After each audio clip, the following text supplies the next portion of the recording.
साथियों, हमारा विषय पातंजलि योग दर्शन के 46वें सूत्र पर है और आज हम जानेंगे 46वें सूत्र में पातंजलि ऋषि हमें क्या गहरा सूत्र दे रहे हैं और क्या उसके गहरे अर्थ हैं। 84 लाख योनियां हैं पूरे संसार में, पूरी सृष्टि के अंदर 84 लाख योनियां हैं जिनमें एकमात्र मनुष्य ही बुद्धिमान है।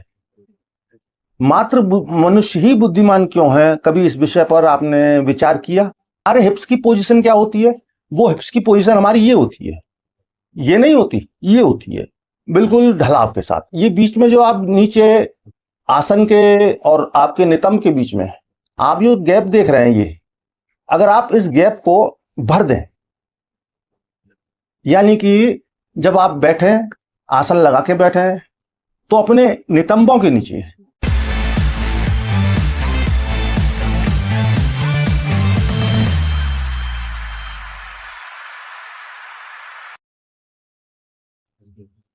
साथियों, मैं योगी हमदर्द आप सभी के अपने चैनल योगी हमदर्द में स्वागत करता हूं। आप सभी को बहुत बहुत प्रेम। साथियों, हमारा विषय पातंजलि योग दर्शन के 46वें सूत्र पर है और आज हम जानेंगे 46वें सूत्र में पातंजलि ऋषि हमें क्या गहरा सूत्र दे रहे हैं और क्या उसके गहरे अर्थ हैं। तो समझते हैं पहले सूत्र को। स्थिर सुखम आसनम, तो समझते हैं इसके प्रत्येक शब्द के हिंदी अर्थ को। तो यहां ऋषि कह रहे हैं स्थिर, यानी कि स्थिर से बिना हिले डुले, पूरी स्थिरता के साथ। सुखम यानी सुखपूर्वक, सुखपूर्वक यानी कि बिना हिले डुले सुखपूर्वक आप बैठ सकें। कहां बैठ सकें? आसन में। जिस आसन में आप सुखपूर्वक, पूरी आरामदायक स्थिति में सहज होकर, पूरी तरह सहज रहते हुए एक स्थिति में बैठना, जिसे आसन कहते हैं। तो आसन कई प्रकार के हैं जो कि बैठने के, ध्यान करने के आसन है। सिद्धासन, पद्मासन, सुखासन। तो कोई भी जिनके लिए जो आसन उपयुक्त है, सहज है, वो उस आसन का प्रयोग कर सकते हैं। तो साथियों, इससे पहले कि सारे विषय को ठीक से समझें तो सबसे पहले समझते हैं आसन को। तो साथियों, आपने अभी तक सिर्फ आसन के बारे में इतना जाना होगा कि किसी एक आसन में बस बैठ जाना, जाप करना इत्यादि। तो सबसे पहले आसन के महत्व को आप समझिए। आसन का क्या महत्व है, ध्यान, मेडिटेशन, वो सब बाद में बात करेंगे। सिर्फ और सिर्फ आसन के महत्व को आप जान लें तो आप समझ जाएंगे कि आसन कितना महत्वपूर्ण है। साथ ही इसमें आगे मैं ध्यान की विधि भी बताने वाला हूं आज, और देर तक एक ही आसन में कैसे बैठ सकते हैं वो सब भी बताने वाला हूं। तो साथियों, आज का वीडियो मिस ना करें। जो नए साधक हैं, जिन्हें बैठने में दिक्कत होती है, अधिक देर बैठ नहीं पाते एक आसन में, सुविधाजनक नहीं होता, घुटने दर्द करते हैं, हाथ पैर दर्द करते हैं, बहुत सारी परेशानियों का उन्हें सामना करना पड़ता है। तो साथियों, आज का वीडियो आप ठीक से देख लेंगे तो आपके लिए बहुत आसान हो जाएगा और बहुत कुछ आप समझ जाएंगे। सबसे पहले आसन के विषय में समझते हैं। आसन, इससे पहले कि आसन के विषय में समझें, मैं आपसे एक प्रश्न करता हूं। आप मेरे उस प्रश्न का उत्तर दीजिए, कमेंट बॉक्स में लिखिए। क्या आप बता सकते हैं 84 लाख योनियां हैं पूरे संसार में, पूरी सृष्टि के अंदर 84 लाख योनियां हैं जिनमें एकमात्र मनुष्य ही बुद्धिमान है। मात्र मनुष्य ही बुद्धिमान क्यों है? कभी इस विषय पर आपने विचार किया? तो आज इस विचार को समझ लेते हैं, इस बात को समझ लेते हैं। तो साथियों, सभी जीव जल से उत्पत्ति हमारी मानी जाती है। फिर उसके बाद हम जमीन पर आए, 4 पैरों पे चलने लगे। अब एक मनुष्य ऐसा प्राणी है जिसने हमेशा 2 पैरों पर चलना सीख लिया, स्वयं को ट्रेंड कर लिया 2 पैरों पर चलने के लिए। तो अब उसके 2 हाथ फ्री हो गए।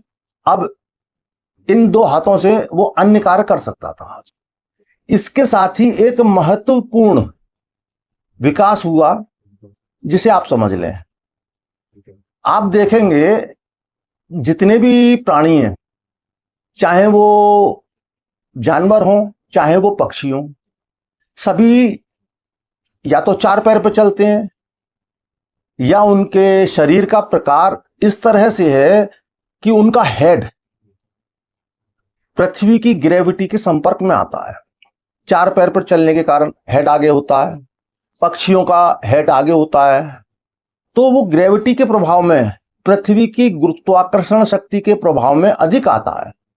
तो निरंतर पृथ्वी का एक ग्रेविटी का खिंचाव मस्तिष्क में रहता है, इस कारण से मस्तिष्क विकसित नहीं हो पाता। अब क्योंकि मनुष्य दो पैरों पर चलने लगा तो उसका माइंड, उसका मस्तिष्क ज्यादा विकसित हो सका। जैसा कि आप देखेंगे तो समझेंगे इस बात को। आप देखिए कुछ जानवर कभी दो पैरों पे चलते हैं, कभी चार पैरों पे चलते हैं, जैसे बंदर, चिंपैंजी, गोरिल्ला वगैरह इस तरह के जानवर हैं जो कभी कभी दो पैर पे भी चलते हैं। तो आप देखेंगे ऐसे जानवर अन्य जानवरों की तुलना में अधिक बुद्धिमान है, उनकी बुद्धि अधिक विकसित है। अब क्योंकि एक मनुष्य हमेशा ही दो पैरों पर चलता है तो उसकी बुद्धि ज्यादा विकसित हुई। तो आप देखेंगे यही कारण है कि जब आप लेटने की पोजीशन में आते हैं, सोने की पोजीशन बनाते हैं, तो आपको नींद आने लगती है। अब यहां पर क्या हो रहा है? यहां पर हो रहा है कि आपका मस्तिष्क ग्रेविटी के संपर्क में आने लगा, तो आपके मस्तिष्क में तामसिकता बढ़ने लगी, निद्रा का प्रभाव बढ़ने लगा और आप निद्रा में चले गए। ऐसा बहुत कम होता, अपवाद होता है कि कोई खड़े खड़े या बैठे बैठे सो जाते हैं। स्वाभाविक नींद जब हम लेटते हैं और ग्रेविटी के संपर्क में हमारा मस्तिष्क आता है तभी आती है। अब अगर आसनों को समझेंगे तो चाहे सुखासन हो, पद्मासन हो या सिद्धासन हो, कोई भी आसन हो, उनमें एक बात कॉमन है जो कि ऋषियों ने वो सभी आसनों में अनिवार्य माना है। वो ये कि हमारी किसी भी आसन में रीढ़ की हड्डी, रीढ़ यानी कि बैकबोन बिल्कुल सीधी होनी चाहिए और हेड हमारा सीधा होना चाहिए। ध्यान की अवस्था में कई बार ऐसा होता है जालंधर बंद लग जाता है तो हेड यूं करके लग जाता है, वो एक ध्यान की अवस्था है, वहां आपको जैसा होता है वो होने देना है। तो मेन यही है कि आप बैकबोन बिल्कुल सीधी रखें किसी भी आसन में। दूसरा, कुछ साधकों को, नए साधकों को सबसे बड़ी समस्या का सामना करना होता है कि वो देर तक स्थिरता के साथ आसन में नहीं बैठ पाते। आसन का अर्थ है बिना हिले डुले एक ही आसन में स्थिरता के साथ, शरीर का कोई भी अंग नहीं हिलाना है, आंखें बंद रखनी है, बस स्थिरता के साथ बैठना है, जो कि नए साधकों के लिए काफी मुश्किल भरा हो सकता है। वो देर तक नहीं बैठ पाते। ये प्रश्न कई बार आते हैं कि हम देर तक नहीं बैठ पाते, तो उसका एक मुख्य कारण मैं आपको बताऊंगा कि वो क्यों देर तक नहीं बैठ पाते। अब इसे समझिए, जैसे कि जब आप एक आसन में बैठते हैं तो बिना हिले डुले आपको बैठना है एक आसन में स्थिरता के साथ। जिस तरह से आप समझिए, ये बॉटल है, स्थिरता के साथ रखी है, अब इसको थोड़ा सा टच वच करने पर ये मूव नहीं करेगी क्योंकि इसमें नीचे सपोर्ट बना है। और हम जब बैठते हैं तो हमारे नितंबों के नीचे, हिप्स के नीचे कोई भी सपोर्ट नहीं है, तो हमारे हिप्स की पोजीशन क्या होती है? वो हिप्स की पोजीशन हमारी ये होती है, ये नहीं होती, ये होती है बिल्कुल ढलाव के साथ। ये बीच में जो आप नीचे आसन के और आपके नितंब के बीच में आप जो गैप देख रहे हैं, ये अगर आप इस गैप को भर दें, यानी कि जब आप बैठे, आसन लगा के बैठे, तो अपने नितंबों के नीचे चादर मोड़कर लगा सकते हैं, मोटी सी बनाकर थोड़ा सा अंदर दबा के लगाएं, जिससे कि आपका ये गैप भर जाए। और पिलो भी लगा सकते हैं जिससे कि आपका ये गैप भर जाए। अब इससे क्या होगा, स्वाभाविक रूप से आप बिल्कुल सीधे बैठेंगे और आपकी बैकबोन सीधी रहेगी। अन्यथा होता क्या है कि जब इस तरह से खाली रहता है, बीच में जो गैप बताया मैंने, तो वो गैप ही धीरे धीरे मूवमेंट लाता है। जब उस गैप के अंदर मूवमेंट आता है तो हमारी बैकबोन में मूवमेंट आता है, हमारी बैकबोन थोड़ा झुकाव लेने लगती है। जब हमारी बैकबोन झुकाव लेने लगती है तो हमें दर्द होने लगता है, कमर में दर्द होने लगता है, देर तक बैठना असहज हो जाता है। क्योंकि जब हम सीधे बैठते हैं तो सहज रहते हैं, लेकिन जब भी बॉडी हमारी थोड़ा भी झुकती है तो ग्रेविटी के संपर्क में आती है, और जब सीधे रहते हैं तो हम पूरी तरह ग्रेविटी से मुक्त रहते हैं। जैसे ही थोड़ा सा झुकाव आता है तो ग्रेविटी के संपर्क में आते हैं और जोर हमारी बैकबोन पे आने लगता है। जब हमारी बैकबोन पे जोर आने लगता है, प्रेशर आने लगता है, तो वो हमारे लिए दुखद हो जाता है। तो साथियों, आप पीछे हिप्स पर के नीचे जहां की आसन है आपका और हिप्स के बीच में आप मोटा चादर लपेटकर या पिलो लगाकर आसानी से सहज रूप से बैठ सकते हैं। अब आसन से संबंधित आसन के महत्व को आप समझ सकें, मैं अपना अनुभव आपको शेयर करूंगा। मैं जब कोई ध्यान नहीं करता था, मेडिटेशन नहीं करता था, कोई विधि ध्यान की नहीं अपनाता था, मुझे कोई एक साधना सिद्धि करनी थी जिसमें एक मंत्र जाप मुझे करना था और कई घंटों का, 3-4 घंटे का वो साधन था जो मुझे करना था, और मैं उस समय 30-40 मिनट से अधिक नहीं बैठ सकता था। तो जब मंत्र का कैलकुलेशन किया, पता चला कि ये 3-4 घंटे का मंत्र है, तो मैंने धीरे धीरे अभ्यास करना शुरू किया, अभ्यास बढ़ाने का, बैठने का अभ्यास करने का। तो अधिक से अधिक कैसे बैठ सकें, ये अभ्यास शुरू किया। तो साथियों, रात्रि को मैं अपने बेड पर बस पद्मासन लगाकर बैठ जाता था। अब मुझे कोई ध्यान विधि से कोई लेना देना नहीं, मुझे आध्यात्म और मेडिटेशन इसमें कोई भी उस समय आकर्षण नहीं था। लेकिन रोज रोज एक ही आसन में बैठना, बिना हिले डुले बैठना, तो बिना हिले डुले बैठने से होता क्या है, हमारा मन चंचल है, एक्टिवनेस पसंद करता है। लेकिन जब हमारा शरीर स्थिर होता है तो मन भी एक सीमित समय तक ही चंचल रहता है। शरीर की स्थिरता के साथ मन भी स्थिर होने लगता है। ऐसा मुझे पहले नहीं पता था, तो मैं आसन का अभ्यास धीरे धीरे अपना बढ़ा रहा था। जब लगभग 1 महीना हो गया, मेरा भी आसन भी 1 घंटे से थोड़ा ऊपर हो गया, 1 घंटे से थोड़ा अधिक बैठने लगा, तो अचानक एक दिन कुछ क्षण के लिए एक अकल्पनीय स्थिति घटित हुई, आनंदपूर्ण स्थिति घटित हुई। मेरे विचार पूरे तिरोहित हो चुके थे, मेरे विचार पूरी तरह रुक चुके थे। मुझे इस बात का ख्याल नहीं था विचार रुक गए हैं या नहीं, बोध नहीं था बिल्कुल भी। बस एक आनंद की लहर, एक असीम आनंद। तब साथियों मैंने जाना कि ये एक ध्यान की स्थिति है जो कि ध्यान विधियों से भी किया जाता है। तब मैंने सोचा कि जो है ये सिद्धि विद्धि छोड़ो, सबसे अच्छा ये ध्यान और मेडिटेशन जैसी चीज है, तो अब इसे पकड़ो, इसकी ओर ही अग्रसर रहो। तो अब मैंने ध्यान की विधियां जानी और ध्यान करना प्रारंभ किया।